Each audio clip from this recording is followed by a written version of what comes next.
And good morning. It's 7:03 on this Thursday, September 3rd. It's time to head to Studio B for Coleman and Company. Hello, everybody. Thursday morning, and it's raining. That's okay. Going to be a tremendous day after all, and we're on the air for Bates Ford, of course, the dealer that'll trade for anything it don't eat. We've got Paul and Ronnie both here this morning. Good morning to you. Good morning. Good morning. Glad to see you. Of course, Paul Tubbs, the dealer operations manager. Ronnie Kelly's been in sales for 33 or more years at Bates Ford, and once upon a time, Burchett Ford. You've been there and persevered, Ronnie. Yes, sir. But you've been having fun most of that time too, I believe. Been having a lot of fun, Yep. Selling cars, making friends. And those friends just keep coming back for more. Yes, they keep coming back. And one thing I want to talk about this morning on our pre-owned cars. I know Mike and Tubb, they always trying to buy cars and we're trying to trade for cars, but we have several cars that's under $10,000 and those are hard cars to keep. And we do have several of those right now. And they're under $10,000. So we like for you to come down and check them out. We got Edge. We have a few vans. We got some sedans that's under $10,000, and that's very rare in times like these. And right now, during this pandemic, a lot of these car sales are good everywhere. So when you see a vehicle and you think you want it and you kind of think about it a while, you come back, it's gone. Kind of like some of these houses I've been hearing. Yes.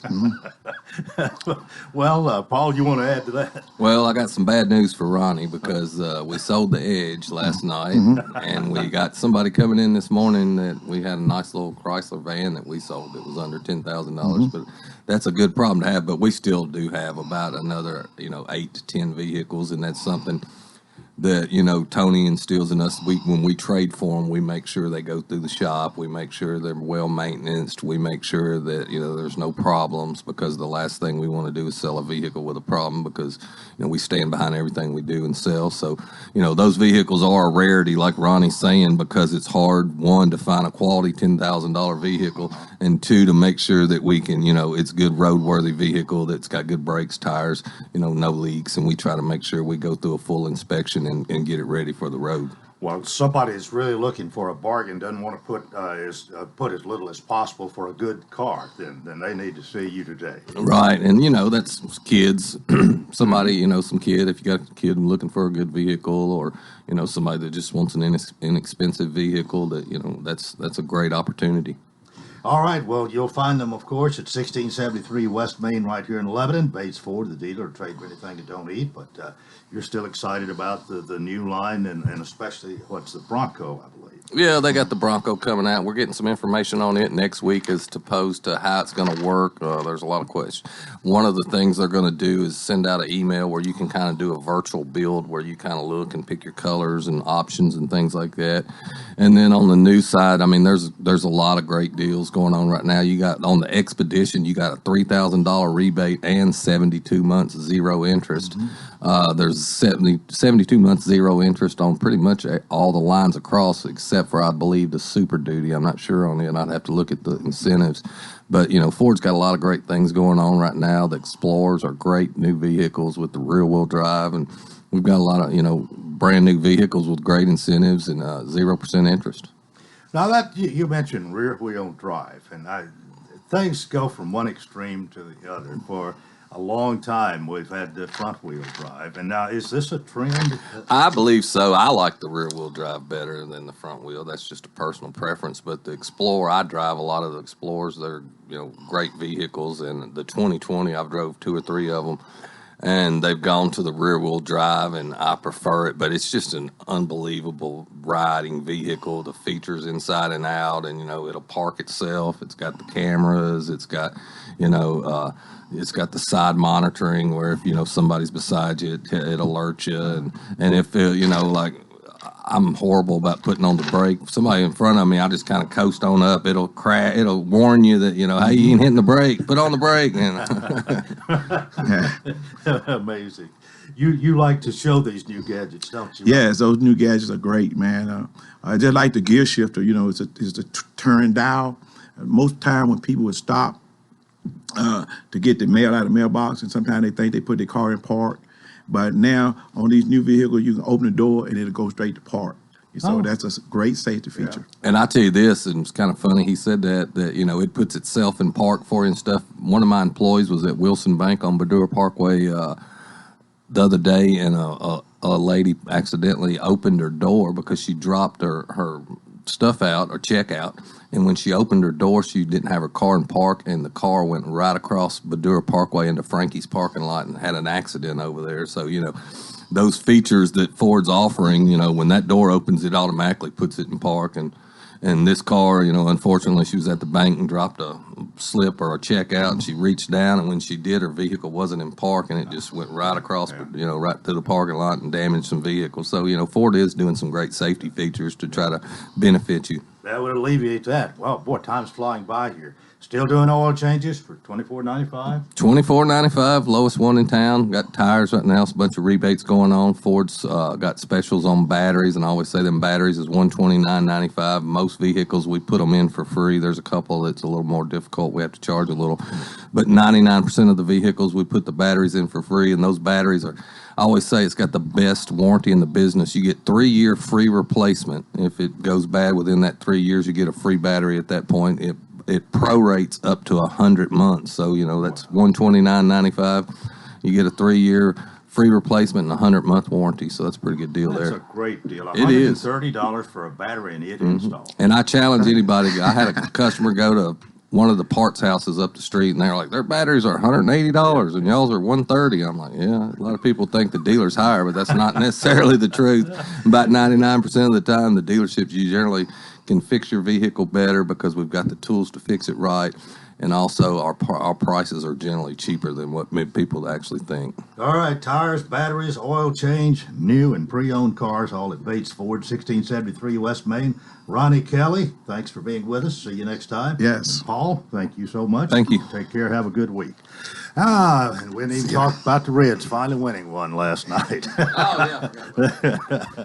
We are 10 and a half after the hour. Normally, I have on the first Thursday of each month a member of the Lebanon City Council, and I don't have today. But I've got Sarah Hastings here, who is Economic Development Director Correct. for the city of Lebanon, Yeah. who is going to be here and talk with us a little bit this morning. I suggested when you came in, did you want to interview me today? And I said I would love to. Yeah, maybe someday. I have been asked that by a few distinguished people here, and you ought to let me interview you. And I said, well, let me think about it, or I'm not sure I want to be on that side of the table. Well, I think it would be great. Our conversations during commercials are always wonderful, and you were our guest speaker one time at Kiwanis and did a phenomenal job. You were very enlightening and entertaining and provided a great wealth of knowledge about Lebanon and yourself and your career, and it was definitely enjoyable. Well, thank you for remembering and for saying that. Try to do my best, whatever it is. But I guess you were here with Paul Corder not long ago, and we talked about this the gateway to the city and the Hartman Drive plan and so on. And I guess that's probably first and foremost on your mind right now, or at least is it toward the top of list of things you think about and working on? Definitely. Definitely it is. It's a hot topic of conversation because when we first did the Gateway study a few years ago, a lot of time and energy went into it. There was a community committee, and we had great outreach. We had people show up. The process was really cool to watch. And now what's going through is the zoning that's attached to that. And when you put the regulation side to it, I think people want to have more conversations and talk it through. So it was actually it was deferred at the meeting earlier this week, and they're going to have more conversations about it.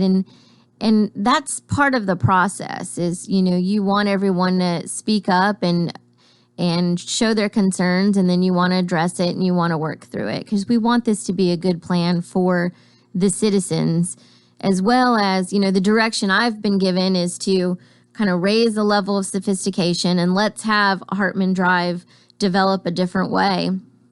Well, with all of the interest in the area and the momentum in the area, you want to make sure that you have your zoning and everything in place so that we are getting the right businesses for the community, and we're not in a situation where we're proactive and we don't have a choice but to approve the business because it matches the zoning. Mm-hmm. So that's where we really have to be proactive and not reactive. The mayor was mentioned that yesterday, and the fact that it was deferred again. And I keep thinking, well, when are we going to get it approved? But you're wanting to get it right. I think that has a lot to do, and getting pretty much everybody on the same page with this, and everybody ready to go ahead with it. Correct. And it can, as an employee and as a director, it can be frustrating because of the time put into it. But I have to cool down real quick because this is all part of the process. And if there are still questions and concerns, then we need to, that's okay. We need everybody to communicate those and make sure that this goes through following the right process. Yeah, and here again, you come back to this thing about whoever owns property feels like they have a right to do, at least to some extent, what they want to do. Absolutely. Yeah. Absolutely, and that's important, and you don't ever want to discount that. Sarah Hastings is here. It's time for us to take a break, which we will do right here, and more coming up on Coleman and Company, FM 98.9. And it's now 7:16. Let's see what's happening on the roadways. Want to thank our friends at Absolute Kubota and Rental Exmark. Large inventory of Exmark mowers for homeowners and commercial users. #1 selling brand, bought 2-to-1 over any other commercial mower brand.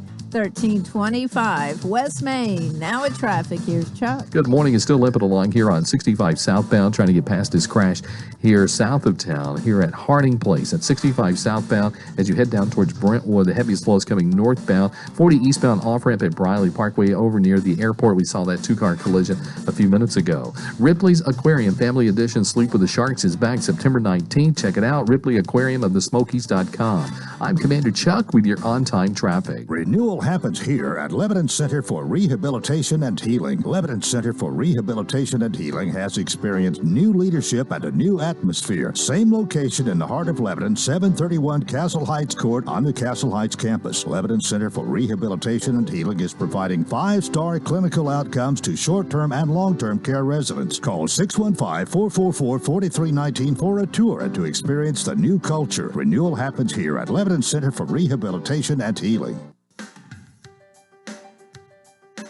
It's all about taking care of you, and THW Insurance will do just that. Are you looking for home or auto insurance? THW represents Westfield Insurance and other fine companies. Together, we will protect you and your family.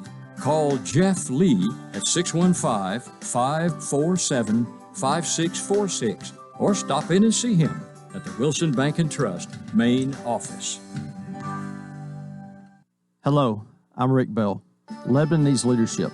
Now is the time to lead our city into the future. I will work every day to manage your tax dollars more effectively, protect our established neighborhoods, recruit and create amenities you deserve, and protect what makes Lebanon a special place to live, work, and play. I'm Rick Bell. I would appreciate your vote November 3rd. Early voting starts October 14th and continues through October 29th. Paid for by Rick Bell for Mayor, Adrian Kelly, Treasurer. Coleman and Company here on a Thursday morning. Sarah Hastings with us. If you're just joining us, of course, she works for the City of Lebanon, Economic Development Director. I tell you what, let's do. We've talked about this before, but you're you're not from here. Not yet. You came here from California, didn't you? I did. I came here from California. I've lived here in Lebanon now 10 years. 10 years. My family moved in July of 2010. And my husband is from here. He grew up here. After we got married, he wanted to raise our children here. We got 2 young girls. They're growing up fast. When we first moved here, one was 2 and one was 6 months old. Oh. Now I have a 13-year-old and a 10-year-old. So one goes to Walter J. and one goes to Sam Houston. Do you have time to do your job with the city and time to still be a parent and go to those functions. Of course, I know it's all changed since last March. We're not having, but still, there has to be maybe even more in some cases parental involvement and that sort of thing. Yeah, it definitely. It takes, you have to have a real tenacious attitude these days to be a mom and a full-time working mom. But I've been very blessed, with the flexibility that I need. We do technically leave at 4:30, so that's good for me. My daughters do play sports. One does volleyball and softball. One does softball and cheer. So, but we make it work as a family, and my husband is very helpful as well. We're partners in the sense of every sense of the word. Like I'm not the wife that cooks and cleans. I won't pretend to be, but lucky for me, he's a great partner and helps me with that. What does he do? He is a trim carpenter. So he does finishing trim in homes.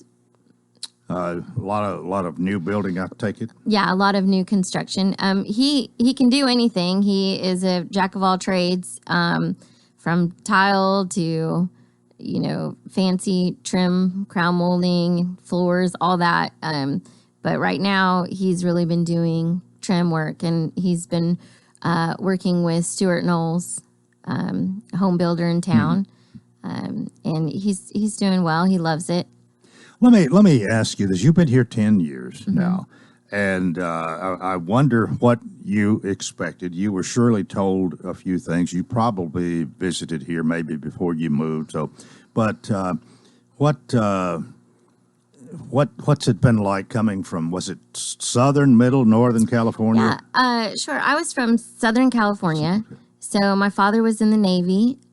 We lived in San Diego. My father. That's very Southern California. Yeah, my father traveled the world in the Navy. He was stationed on an aircraft carrier, and but once he got stationed in San Diego, my mom pretty much said, "Well, this is it. We're not going, and we're not going anywhere else." And at that point, she had lived in Morocco, and they were married at 19. So at 19 years old. This was right before the draft ended. My father had joined the Navy just before the draft ended, and for their first place they were stationed was Morocco, Africa. So my mom, very young, went with my father and lived there for 2 years. And the stories they have to say are crazy. Like they didn't even have floors in their house; it was just sand. Oh, wow, bare floor. Yeah, so then they went to Virginia, and I mean, he's been everywhere. The Persian Gulf, Diego Garcia. But when they got to San Diego, they stayed there, and then they ended up moving to 29 Palms for a little bit. And that's where I actually graduated high school, and then I went back to San Diego to go to college. So it's when I first moved here, everyone was talking to me about the weather and how great the weather was. And it was mostly because of the 4 seasons, because there's this idea in California that it's sunshine and roses all the time. But in reality, when you live in San Diego, it's, 74 degrees. And if you get hot, you just move to the shade where it's a cool 68. So the weather here is very interesting for me, how it changes a lot. Like this morning, it was pouring rain, and I'm not used to that. But I think I've grown accustomed to it now. Well, we have our own way of doing a lot of things, and some of them are not like you did it in California. No, there's been an adjustment for you, yeah, no doubt. I remember when I first moved here, and I was working in downtown Nashville, and all of a sudden, these very, very loud sirens started going off. And everyone was like, let's get to the basement. Let's get to the basement. And I had no idea what the basement was, what the siren was. And then I come to find out we were in a tornado warning. And they say, don't panic. And I started screaming. It was so embarrassing. And then I had to ask, well, where's the directions on welcome to Tennessee? Here's your weather plan, because I had no idea what to do. But I've come a long way now. I know now what to do. So I have a friend named Jim Jewell who worked at this station for a little while when it was well, back in the 60s, different ownership, different situation, but I got to know him a little bit. He writes a blog and sends one out nearly. He lives in San Diego, but he grew up on Pennsylvania Avenue here in town. And he talks about the weather out there and how they don't even, I don't think they even have an air conditioner. Yeah. It sounds so great. And doesn't rain a lot. Right. He I think is somewhat of a San Diego Padre fan, baseball fan. Did you? Yeah. So I grew up a Padre fan. We used to watch the fireworks from our backyard.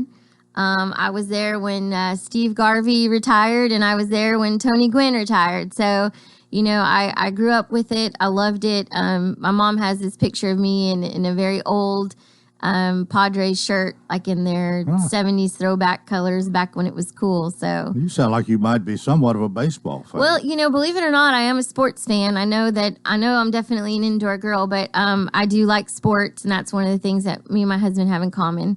So I love watching my children play. It's awesome. Yeah. Yeah. Has the weather been the biggest thing to adjust to? Are there weather and customs here that really turn you off, maybe, or you had trouble really adjusting to? Yeah. So it's interesting. Just this week, we had someone come in from New York. And he was here last week, and he was here again this week.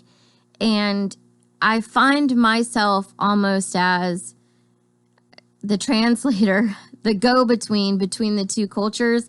I've lived here 10 years now, so I feel like I've adapted in the sense where I know that I can't just go blurt out exactly what I'm thinking and move things along quicker, that it is a slower pace and to be respectful of that. I don't want to just interject the way I would do it on everyone else. And when we have people come in and they have these ideas, I kind of help them maneuver. And that's a big part of my job, actually. The gentleman that I'm talking about who came in last week, he had this vision and these ideas, and just showing him different properties that I think will work and introducing him to the property owner.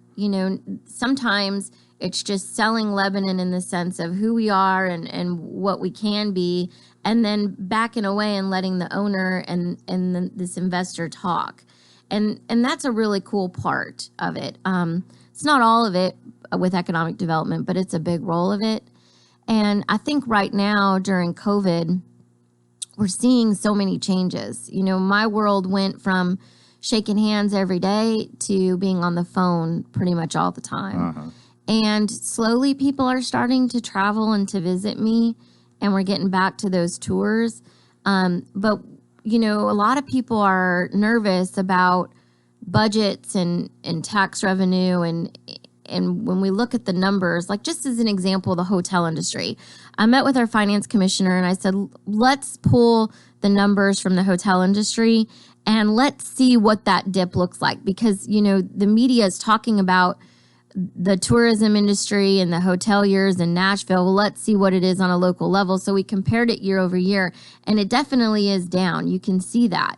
But we also had a raise in the percentage of the hotel motel tax. So we've been able to fill that gap a little bit. And then the same thing with the sales tax revenue and their fee structure. But we have to look at it as, okay, so far this is positive, but is it still... We still want to be careful because are all of these projects, they were so far into the process, it didn't make sense for them to turn around and go the other way. And so you want to be cautious and wary and make sure that that pipeline is still getting full. So I'm really paying close attention to the people who are coming and talking to me who haven't talked to me before, because these are totally new, starting new projects during this time so that we can maintain that revenue stream. Because in my opinion, with my experience at the city and economic development, it might just be too early to say how exactly COVID has affected us financially with our business entities.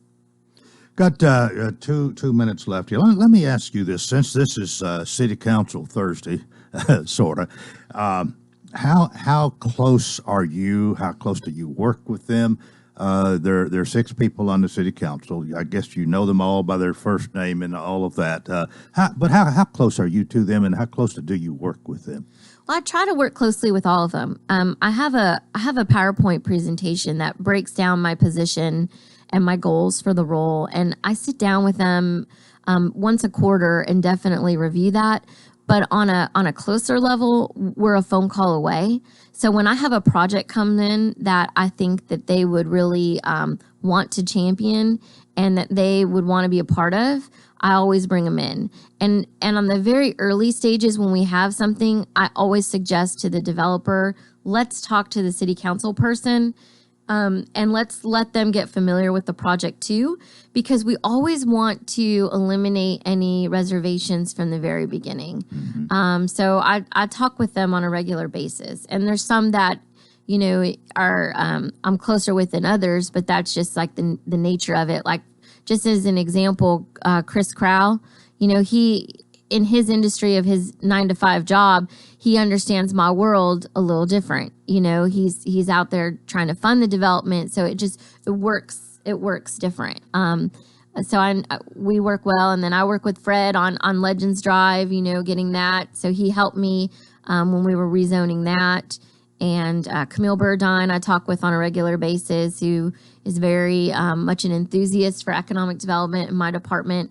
And then Jenny Lynn, I work with her. I helped her with some communication regarding the new park on Cairo Bend. Wanted to make sure I say that correctly. Yes, it's Cairo Bend. And Tick Bryan as well, and Joey Carmack. We have a lot going on in his area that, you know, and he has goals for his area. So I want to make sure that I communicate with him and get the direction he wants as well. You have your back to the clock. You realize it's 7:30. Time is up. Well, we have to mention small businesses. We need everyone to support locally. Right now, they're all going through a hard time. They're making adjustments and they're adapting. So they're being flexible as well, and we want to make sure that we are supporting them as much as we can. Sarah, thanks so much for being with us this morning. I didn't know exactly where we would head, but we sit here and talk, and sometimes they're the best programs, I think. Thank you a lot. Thank you. I appreciate it. That is part 1 of Coleman & Company. Keep it here for more. FM 98.9. And it's now 7:31. Let's see what's happening on the roadways. Thanks to Bates Ford, and they've got the low price tire guarantee on all tires every day. Up to 30 days after the sale, there'll be any competitors' pricing on the tires they sell. 1673 West Main. Now at traffic, here's Chuck. Good morning. It's still working this right here south of town on 65 southbound near Harding Place. And just added to that slowdown now as you make your way towards Brentwood, Williamson County. Briley Parkway entrance ramp there at I-40. We saw that wreck a few minutes ago. Charlotte Pike at Davidson Road. There may be some minor injuries involved in that particular wreck. Ripley's Aquarium Family Edition Sleep with the Sharks is back September 19th. Check it out. Ripley Aquarium of the Smokies.com. I'm Commander Chuck, your on-time traffic. Lebanon High School football is live this season on WANT and WCOR. Join Tommy Bryan and the crew with all of the action brought to you by Bates Ford, Cedar Recovery of Middle Tennessee, the law firm of Clemens & Clemens, D.T. McCall & Sons, Fakes and Hooker Lumber, Sheriff Robert Bryan, Lebanon Police Chief Mike Justice, and Wilson Bank and Trust. Lebanon High School football Friday night starting with the pregame show at 6:30 on WANT FM 98.9 and WCOR AM 1490.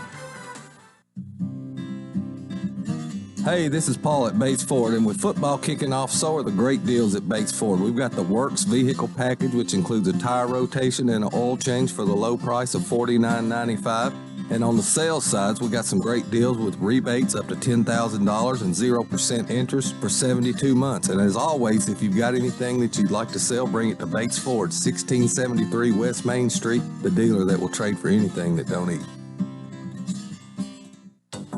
Today's forecast calls for rain showers in the area, so give yourself a few extra minutes on the roadways. Temperatures this afternoon will top out in the upper 80s. We'll have a mix of sun and clouds on Friday with just a slight chance of rain. Highs on Friday will climb into the mid-80s. This weather forecast is brought to you by Walker Auction and Realty. Professional auction and real estate services. Get top dollar for your home, land, or personal property. Log on to MikeWalkerAuctions.com. They know auctions. That's a look at your forecast. I'm meteorologist TJ Scott.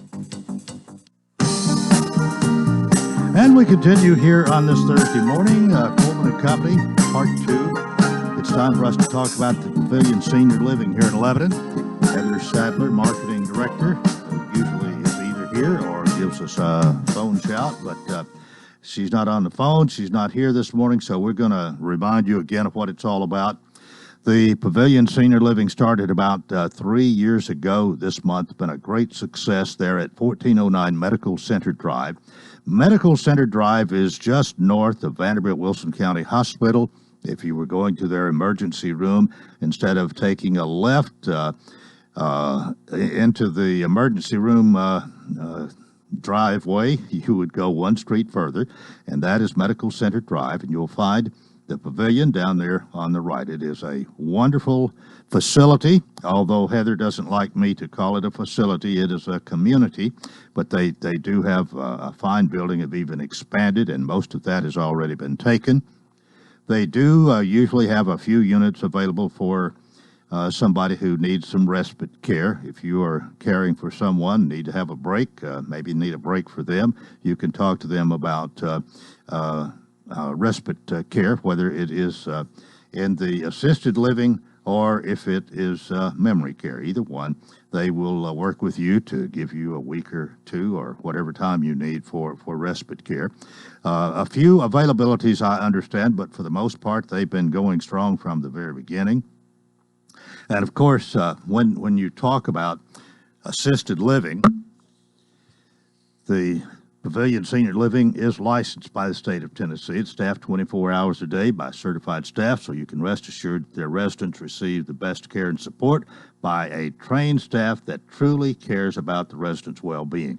And they do strive for their residents to maintain the highest level of independence while supporting and assisting with the activities of daily living. And of course, assisted living is the perfect solution for seniors who want to maintain their independence but need assistance with the activities of daily living. And by taking care of meals, housekeeping, and laundry services, they remove much of the burden of living in a private residence and believe that in handling this every day, you can enjoy every day. Activities or assisted living services offered do include assistance with the activities of daily living, 3 delicious meals a day, housekeeping, safety and security system, activities designed to promote overall wellness. And when we think of memory care, the Pavilion Senior Living offers memory care for the residents who are facing Alzheimer's and other forms of dementia. The program is designed to be resident-focused by creating an individual plan that includes a person's life skills, interests, and routine into a personalized plan. The program has been designed to encompass every detail, including the design of the community, specialized training for their team, programming for activities, culinary selections, and coordination with clinical services. They want to help the residents feel comfortable in their new home. So all of this is waiting for you when you need it. It is for your loved ones who need care, and they are there for you at the Pavilion Senior Living here in Lebanon, 1409 Medical Center Drive. You give them a call at 615-444-5556. But a good place to start is their website, which is www.thepavilionseniorliving.com. All right, that is it for the Pavilion this morning. We are 23 before the hour, and I want to welcome Quentin Smith as my guest this morning. Quentin is director of the Ward Ag Center, also known as the Fairgrounds, and maybe other things. Good morning, Quentin. Good morning, Coleman. And how are you? I'm doing very well. How are you doing? I'm doing well. Are you busy? Oh, yeah. We're really busy. I think a good place for us to start this morning, of course, if you're on this planet in Tennessee, you know we didn't have a Wilson County Fair this year. But you did have an event out there about the same dates, I think, that the fair would have occurred. It had to be a lot about livestock, a livestock show. And did that conclude last weekend? It would have concluded, a week ago Sunday. Okay. Well, tell us about that, because being the director, you're greatly involved in that, and being a livestock man, I think most of your life, you're probably even more interested in something like that coming and being successful. Okay, Wilson County Fair Livestock Show. It went on all the livestock part of it: the beef, the dairy, goats, the sheep, and the hogs. We spread it out a little bit. We started it on Thursday, where the fair ordinarily starts on Friday. and we run through the following Sunday. So it went on usually the fair ends on Saturday night, but it didn't end until Sunday night with these livestock shows. So you're talking about a 10 or 11 day event here, or? That's correct. Okay, not 4 days, but started on Thursday and goes through that weekend, all next week, and through the following Sunday. Actually, was it a great success? Yeah, all our numbers were way up. Beef numbers, we had approximately, I think it was 943 head of beef cattle that showed. That would have been probably an all-time record for beef cattle. I know the goat show, it was a record numbers, sheep, hogs. Dairy show was off a little, but Kentucky State Fair, which only thing they had was their junior shows, and that dairy junior show was going on the same time as the dairy show here. So that cut the dairy numbers down a little bit, but not a lot. I think it still had 178 head or something. So really, we had a livestock show instead of a fair this year. They had the birthing barn too. So yeah. Were people? Does it sound like it was well attended? At least you had a lot of interest, maybe some record interest in some categories. Did it all go well? Really? I mean, was any big problems? Everything run really smooth. We had a lot of compliments from folks where a lot of the shows been canceled all over the country, Coleman. So this really worked out well because a lot of those folks hadn't showed anything since beef agribition back in March. So they was ready to get out. And I'm asking, maybe I should know, but did Wilson County Promotions really have anything to do with this? I'm nearly sure Randall Clemens had a lot to do with it because he came out here and talked about it in the bank's commercial, and he also handed me one of the programs that had all the different shows that you had and the sponsors and all of this. But to what extent were they involved? They were 100% involved. The same folks that run the shows there for the fair was the ones in charge, which I've been chairman of the beef show since we'll go back to the 70s sometime right. Coleman. But the thing about it was the fair was the one that raised the money and the premiums, and so it was truly a Wilson County Fair livestock show. Yeah.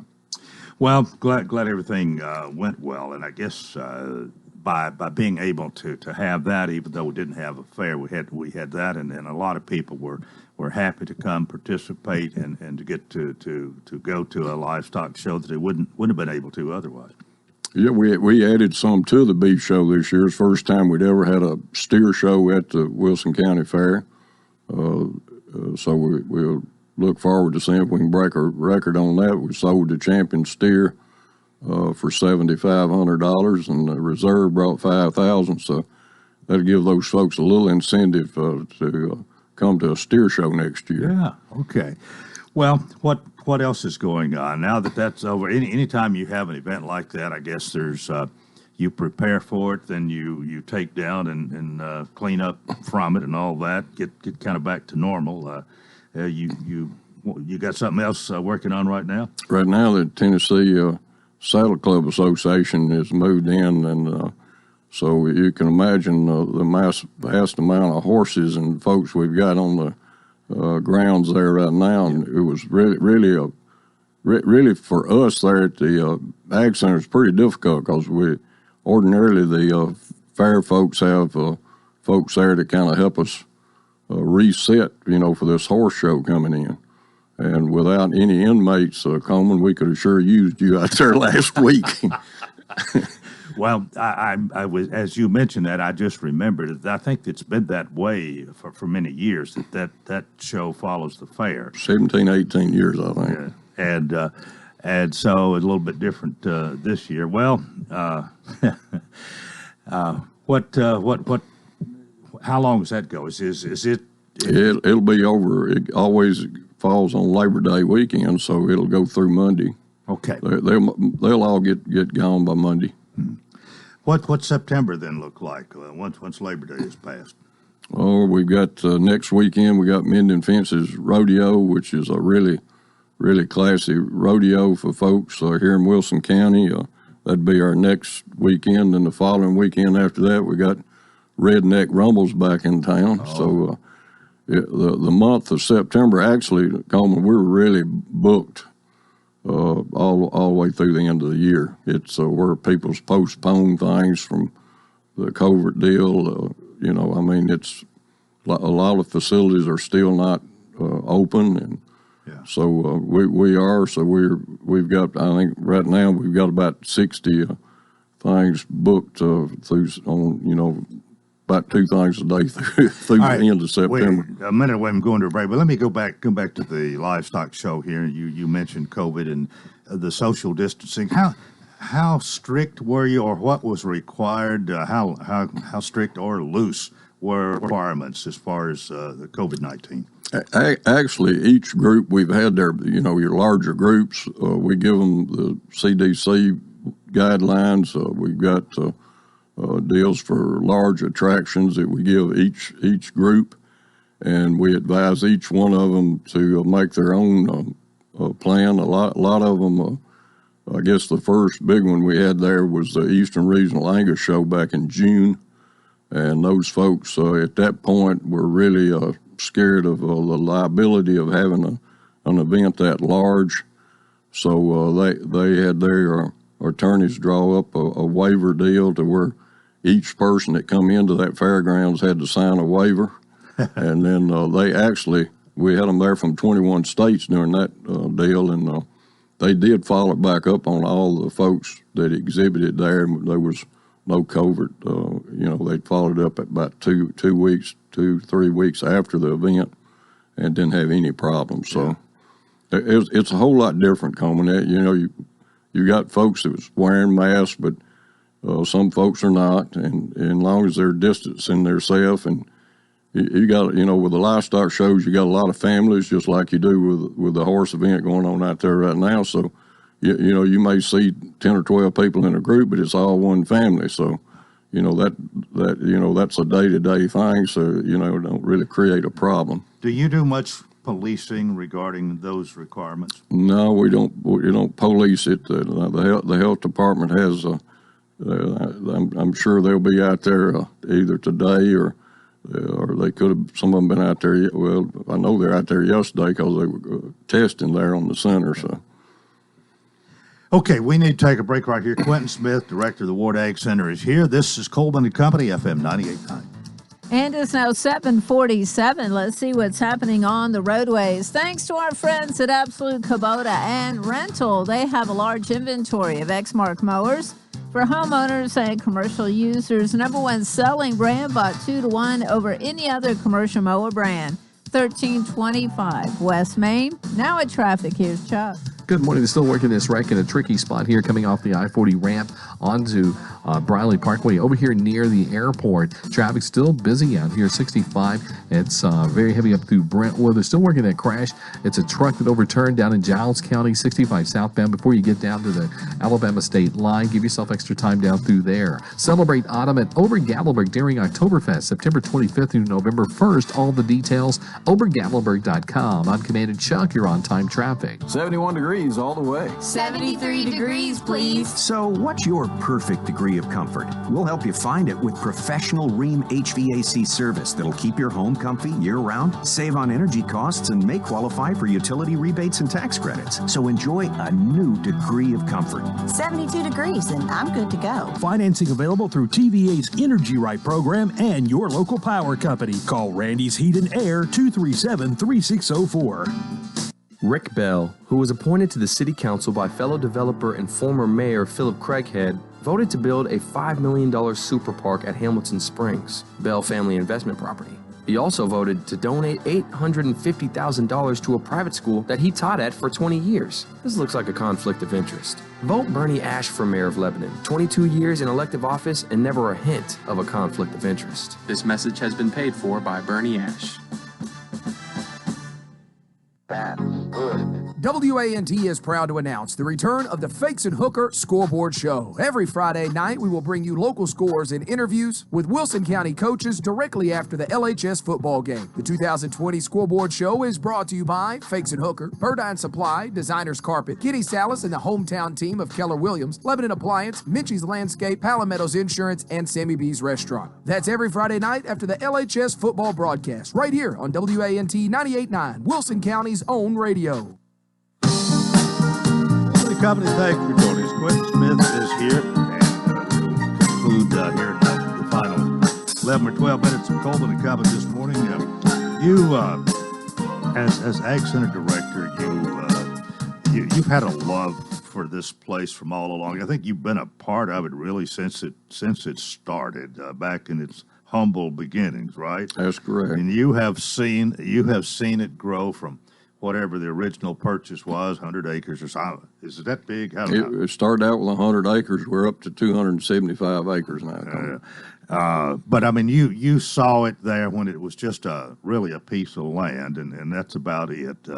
And what we've got now, and of course, even with the Farm Bureau Exposition Center now, you've seen a lot of growth, a lot of change. We've come a long way, and no doubt you're very proud of that. I'm really proud of the James E. Ward Ag Center, and yes, I was on. Actually, I come to the meetings when we were in the process of purchasing the land. We used to meet up at the old Farm Bureau building up here across from the Cash Saver. Yeah. I'm sure you remember when the Farm Bureau was there, and we get together there and meet. And Mr. Ward was really the guy that was pushing for it because the fair had been shut down out on Coles Ferry. Well, it hadn't been shut down, but they give us a year or so and let us know that it was private owned and they was selling the property. So anyhow, I was actually put on the first Ag Center committee. I think I did a show with you way back. That would have been probably 75. Well, it's the fair itself. I mean, it's come from some very humble beginnings too. In fact, the JC started something there, and then it was really too big for them, and Wilson County Promotions took over. And we don't have time to do all the history here this morning, but it has come along. But the Ward Center itself has come along. I mean, going from 100 acres to, what did you say, 275? 275. Is it as big as, do you have as much land out as you need, you think, for the foreseeable future? Probably not, Coleman. There's some tracts of ground that would help expand the thing. If you've been there like I have since the first bathroom was built at the JC's, built there by the fair office, and see how this thing is spread since then, and but we do need to, we've got to clear a little more ground and get more parking area and this kind of thing, because when you try to put 100,000 people into a facility on a given night, you got to have somewhere to park all the cars. So we need to expand, and every time a tract of ground comes up that would be a plus for the Ag Center, I think we should at least consider it. Is there any available that you know of right now waiting for somebody to latch on to? There's some properties that's joining it that, we just recently purchased 7 acres back in January, February or something, that was one of the estates where they were selling an estate. So it'll give us access to another road over on Bluebird. So, the more access you got to the grounds, the better off we are. Well, I know in the beginning, going back again, when you bought the 100 acres, there were some naysayers. There were some people who wondered about that, whether it was the thing to do and the county getting involved in that and so on. I guess there maybe still are. I don't know. But it's hard to argue with the success that you've had. That's correct, Coleman. About every time we've expanded something really big out there, you've always got folks that's got a negative side to it. Like, when we're trying to get the expo built, it created one bunch didn't really want to do it, and another bunch, but we got people that's got the foresight to see down the road, and that expo is really, boosted our motel folks here in Wilson County. I'll bet you're really happy too that Farm Bureau saw fit to whatever the word is, their name is on the building. They pay some good money to have their name on there, but that's a good move for them. I think certainly a good move for the Ag Center and for the Exposition Center. That's right, Coleman. I always want it to be an ag-oriented facility, and Farm Bureau is as ag-oriented as you can get. And looking at that building when you come in the mornings, it says Voice of Agriculture, and that's, agriculture does a whole lot for you. You can't do anything without agriculture. Well, you're right there. Now, let's talk a little bit about this birthing barn, and it's more than that. Tim Edwards was out here the other day. I had him, I guess it was a week or two ago, and he has such great ideas, and I'm sure you're on the same page with him more or less to have this building and all the possibilities that it lends. A lot of publicity going to be garnered from that once it's there, and I mean. Streaming stuff all over the world, things that's happening right there. It's been a real success. They started, I think, about 3 years ago at the fair, and it's brought a lot of attention. You'd be surprised how many folks now that's 3 or 4 generations from the farm have never seen animals born or even hadn't got a clue. So it's created a lot of learning experience for a lot of people.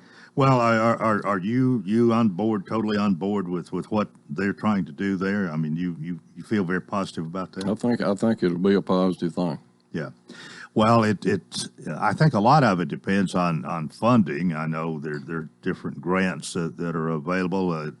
Tim rattled off a number of people who have made contributions and others who are working on different things, but you don't do something like that overnight. It takes some time, and the sooner, I guess, that the money is available, the sooner we'll get going with that.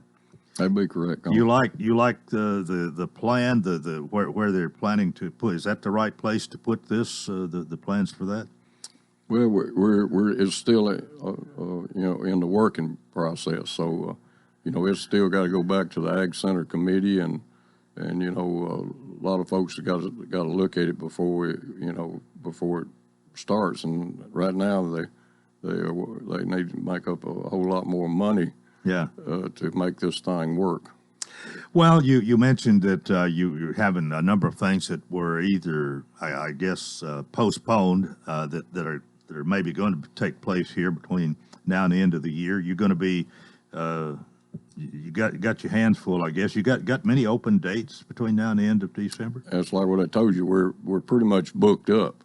The light show group they'll start up in November, and so I'd say that'll be a big deal this year. And Mike has already been back to the grounds a time or two.